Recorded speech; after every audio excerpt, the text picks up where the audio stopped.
नमस्कार दोस्तों, मैं डॉक्टर अंजना आपकी पीडियाट्रिशियन और आज हम बात करने वाले हैं ग्रोइंग पेन्स के बारे में। Growing pains is the most common cause of pain in lower limbs in the age group of 3 to 10 years of kids. तो 3 से 10 साल के बच्चों में मोस्ट कॉमन कॉज होता है। बच्चे रात को ज़्यादातर इवनिंग में और रात को कंप्लेन करते हैं कि हमारे पैरों में दर्द है, हमारे पैर दबा दो, और सिंपल मसाज से ये जो पेन है ये रिलीव हो जाता है। जो मोस्ट कॉमन साइट होती है पेन की वो होती है काफ्स और थाई, यानी कि पैरों में, पिंडलियों में दर्द होता है, और ये ज़्यादा हाइपर एक्टिविटी से, ज़्यादा मोबिलिटी से बढ़ता है और रात को सबसे ज़्यादा होता है जब बच्चा बेड पर होता है। तो अगर आपने कोई बच्चा देखा है या आपके घर में कोई बच्चा है जो रात में ये इंसिस्ट करता है कि हमारे पैर दबा दो, हमको नींद आ जाएगी, तो मोस्ट कॉमनली ग्रोइंग पेन से होता है। ये क्यों होता है? इसका मोस्ट कॉमन रीज़न होता है हाइपर मोबिलिटी और न्यूट्रिशनल डेफिसिट, यानी कि कैलोरी डेफिसिट। जितना एक्चुअली बच्चे को खाना है, बच्चा अगर उतना नहीं खा रहा है और उससे ज़्यादा एक्टिविटी कर रहा है तो बच्चे के पैरों में दर्द हो सकता है।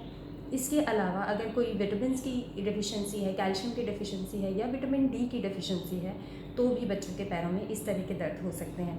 इसका ट्रीटमेंट क्या है? इसका ट्रीटमेंट है रीएश्योरेंस। एक उम्र आने के बाद 10-11 साल का जब बच्चा हो जाता है, उसके बॉडी में हार्मोनल चेंजेस होते हैं, तो ये इस तरह के पेन अपने आप सबसाइड हो जाते हैं। सेकंड थिंग है, हमको न्यूट्रिशनल वैल्यू फूड की बढ़ानी है, कैलोरिक वैल्यू फूड की बढ़ानी है। जितना कैलोरी रिक्वायरमेंट 1800 से 2000 कैलोरीज बच्चे का डेली का होना चाहिए। अगर बच्चा उससे कम खाना खा रहा है तो हमको उसकी इनटेक बढ़ाना है कैलोरीज का। वो आप कैसे कर सकते हो? वो आप उसकी डाइट में घी ऐड कर सकते हो, मक्खन ऐड कर सकते हो, शुगर ऐड कर सकते हो, गुड़ ऐड कर सकते हो। इन सब चीज़ों से आप अपने बच्चे के डाइट में कैलोरीज की मात्रा बढ़ा सकते हैं। धीरे धीरे ये पेन अपने आप सबसाइड हो जाते हैं। लेकिन डेंजर साइंस क्या हो सकते हैं? अगर सिंगल लिम्ब में पेन है, क्योंकि जो ग्रोइंग पेन्स होते हैं वो हमेशा दोनों तरफ, दोनों पैरों में होगा, एक साथ होगा। लेकिन अगर किसी एक ही पैर में बच्चे का दर्द है, इतना तेज़ दर्द है कि बच्चा चल भी नहीं पा रहा है, वो लंगड़ा के चल रहा है, तो ये एक वरीड होने वाली बात है। अगर उसके किसी पर्टिकुलर जॉइंट में पेन हो रहा है, जैसे हिप जॉइंट में या नी जॉइंट में, तो वो आर्थराइटिस का सिम्टम हो सकता है, सेप्टिक आर्थराइटिस का। तो भी आपको एक बार डॉक्टर से सलाह ज़रूर लें। एक बात और मैं आपको बताना चाहूँगी कि ग्रोइंग पेन्स में कभी भी बच्चे की स्लीप डिस्टर्ब नहीं होती है। बच्चा हमें अच्छी नींद लेता है, कभी भी वो ये नहीं कहेगा कि रात में सडनली उठ के वो रात को 3 बजे ये नहीं कहेगा कि मेरे पैर दबा दो। अगर ऐसा कुछ हो रहा है कि बच्चे की स्लीप डिस्टर्ब हो रही है तो ये एक डेंजर साइन है और इसके लिए आपको अपने डॉक्टर से ज़रूर कंसल्ट करना है।